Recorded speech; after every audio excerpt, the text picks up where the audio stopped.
تليفونات بس، اوعى تشتري غيرهم من 15000 ل 20000 جنيه، واقوى تليفون فيهم هو ضمان دولي. ثانيتين تفكر، خلاص الثانيتين خلصوا. البوكو اكس 7 برو ده اقوى موبايل معاك، اقوى شاشه، اقوى معالج، مساحه 512 و12 جيجا رام. بص مش عايز حاجه تاني من الدنيا ما عدا حوار الضمان الدولي.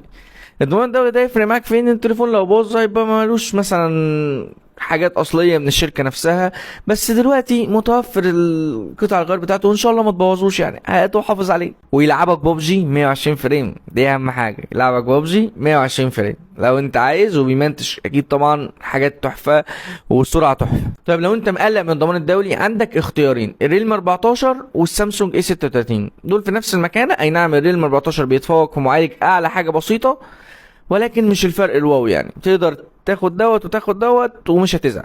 وبس كده. لو في تليفون تاني اقوى من الثلاث تليفونات دول اكتبوا لي تحت في الكومنتات، واعتقد مفيش. واشوفك الفيديو الجاي. سلام.